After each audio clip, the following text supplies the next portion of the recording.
college student. I'm normally on the student side, not the presenting side.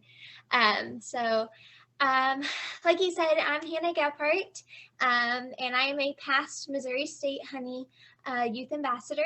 And today I get to talk to you a little bit about some educational resources available to you as you continue beekeeping, whether you're just getting started or if you've been doing it for a few years. Here are some resources that are available that can really help you. And so let's see.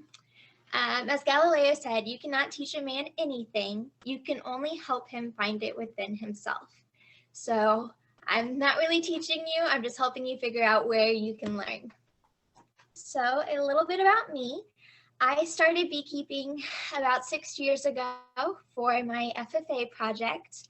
My freshman year of high school, I chose beekeeping as my supervised agricultural experience, and it just turned out to be something I was very passionate about, and it kind of grew from there. So I call my beekeeping business Sweet Hannah's Honey, and like I said, I'm a past Missouri State Beekeepers Association Honey Youth Ambassador, which I would highly recommend. If you know any beekeepers between the ages of 18 and 24, it is a wonderful opportunity to kind of share your passion for beekeeping with other beekeepers, and then also with other people who just are interested. So that's just really amazing opportunity. And then I am a sophomore at Evangel University, and I'm an elementary education major. So just here are a few pictures of me working some of my hives and doing some beekeeping awareness activities. Like I said, this is something I'm very passionate about and really enjoy. Okay, so are you one of the 80% who will quit? That's not a very encouraging number, but it is estimated that 80% of new beekeepers will quit within the first 2 years. Now, I don't know how accurate that is, but it's kind of a very discouraging number.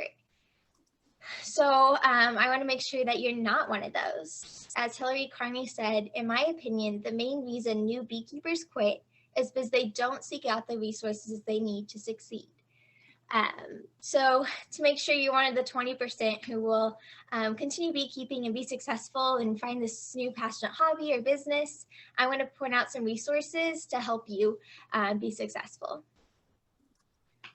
First of all, there are so many organizations that you can join, like on the local, state, or even national level, that just provide great support as you beekeep. So the Midwestern Beekeepers, who is hosting today's conference, and then the Missouri State Beekeepers Association, the Kansas Honey Producers, Heartland Apicultural Society, and the American Beekeeping Federation. Any of those are wonderful organizations to get a part of based on what you're wanting to do. So to dive in a little bit more, the Missouri State Beekeepers Association was founded in 1889 and has around 400 members. I am a part of this association, and I have really grown and learned from my involvement. They host spring and fall conferences, and they normally try to move them around the state to make it more accessible for different beekeepers. One of the few good things about COVID is that these conferences are actually virtual right now. In a few weeks, the spring conference is coming up, and it's going to be on Zoom, and it's actually free for MSBA members. So if you are not a member, I highly suggest checking that out because it is a really amazing opportunity. And so then they also send out bi-monthly newsletters, which will provide some great information on beekeeping, and it's only $10 dues, which really provide a lot. The MSBA also keeps track of some different local associations within the state. There's about 45 all over, and on their website, there's actually a map that tells you where the local clubs are, where they meet, when, and who's in charge, and so how to get a hold of them. So if you're looking for a bee club to be a part of, this would be an amazing way to connect. In the Missouri Northwest region, which is probably where most of you are at. There are 5 different clubs that you can be a part of. The Midwestern, Missouri Hives in Kansas City, Northland Beekeepers, Northwest Missouri Bee Busters, and the Swarm Chasers. So there's just lots depending on where you are in the state and what works best for your schedule. So this slide is based on information I had from last time I presented at the Midwestern Beekeepers, but so it's a little maybe outdated, but I just know the Midwestern Beekeepers is very active and they're really into helping beekeepers succeed and mentoring and helping you in any way they can. So I would suggest making sure you're involved there, this is some of the information off the club finder on the MSBA's website. So hopefully you guys know this information since you're here, but if not, I really suggest getting in contact with them and being a part of their regular activities. All right, so this next section is kind of talking about a beekeeper's bookshelf.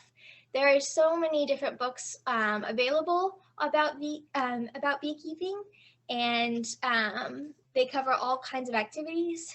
So Beekeeping for Dummies, The Beekeeper's Handbook, First Lessons in Beekeeping.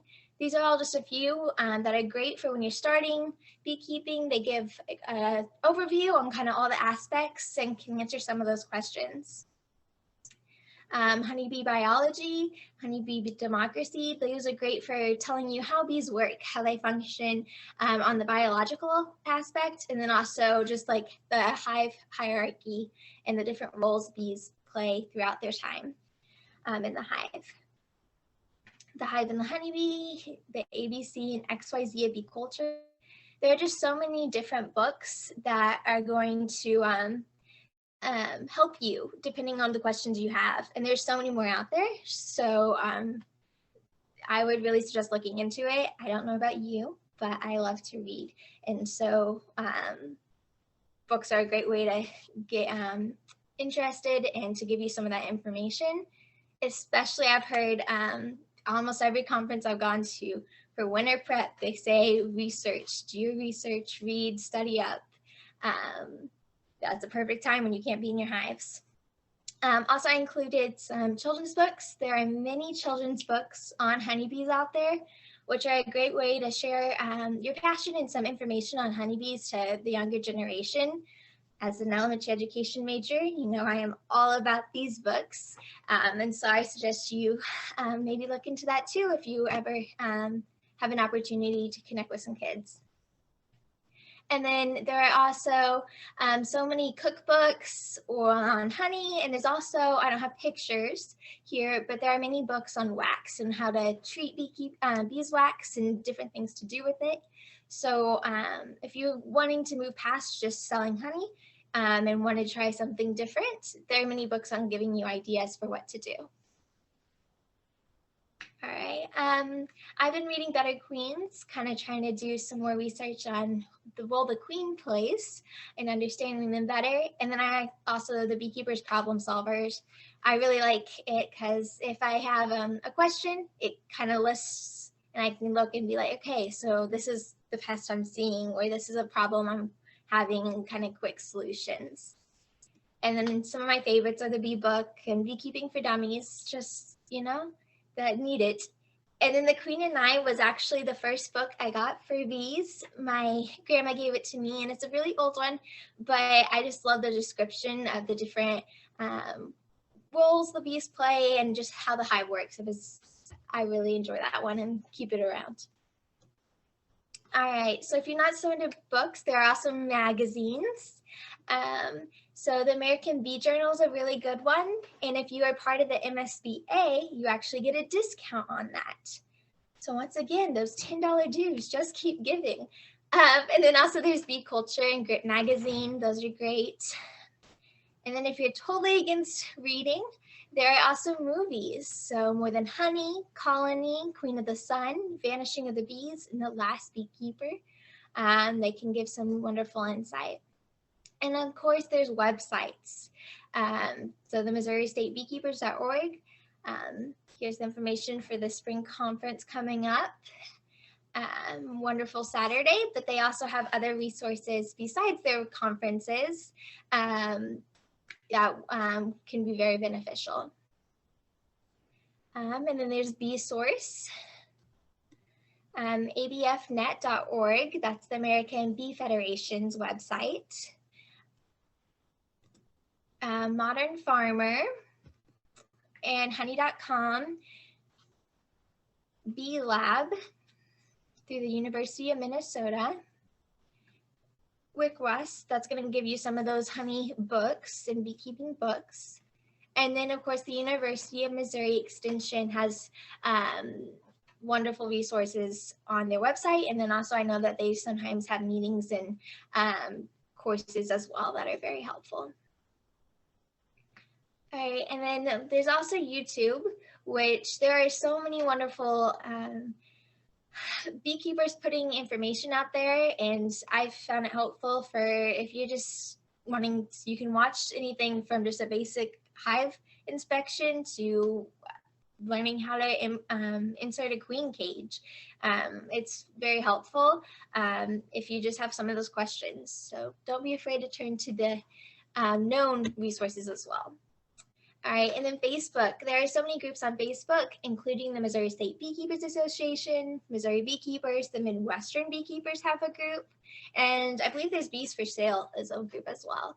I really like getting on Facebook and just seeing the group. You can post questions or ask for advice, and then you're going to get so many different opinions and methods and strategies people have tried. And I just find that it answers questions I didn't even know I had sometimes. So that's a wonderful resource as well. And then, of course, don't forget your own hive records. There are many ways to keep records about your hive. There's digital record keeping areas. There's books specifically for beekeeping records, or you can just use a notebook, which is what I normally do. I've also heard of people writing on the inside of the lid of the hive information just to kind of refresh them when they go to the hive. My first year, I had one hive, and it wasn't too hard, walking down the pond knowing what I needed.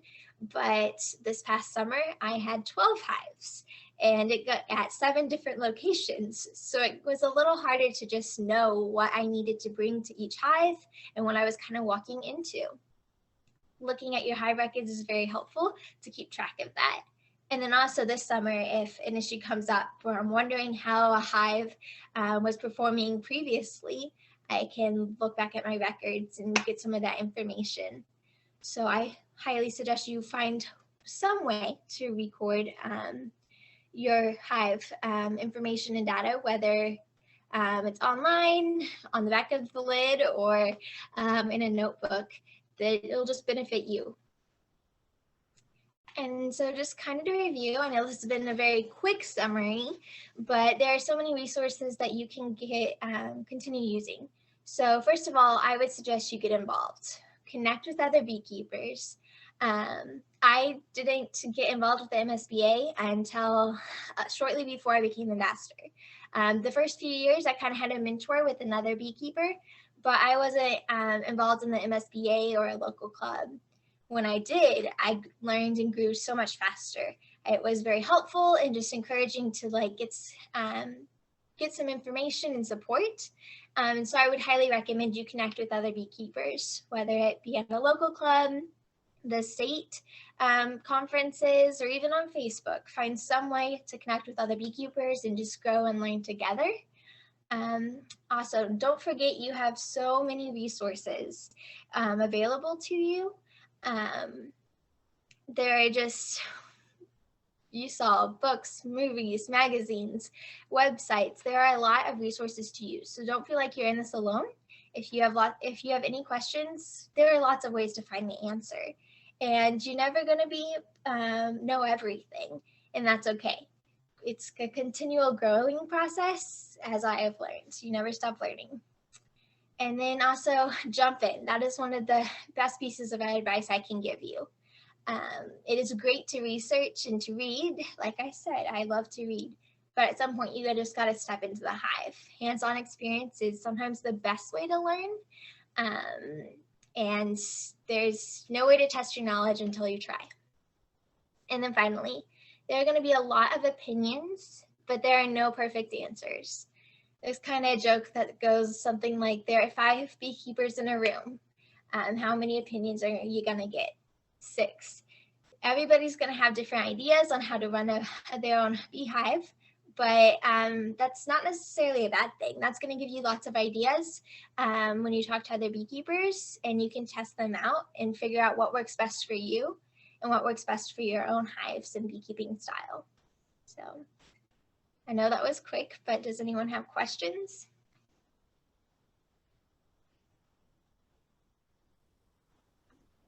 Anna, is this your slide pack be available so we could have it for our students to look at later? Yes, I can do that. Okay. I can send it to you. Just email it to me and we'll get it put out here somewhere for everybody to have access to it. Thank you. Yeah, I will do that. Very interesting. One thing that you mentioned about all the books, I don't know what it's like with COVID now, but the public library is a great source of beekeeping books. I know the Harrisville Library has probably 20 beekeeping books there. Plus, one of the advantages of being a member of our organization is we probably got a couple hundred books that you can check out. So you can, and we try to keep it as current as possible. So there is access on that. Perfect. I knew there was, Midwestern has lots of resources. They really try to help. Well, I don't see any other questions. There were some questions there that have been answered. All right. I think that's it. I do have, thank you very much.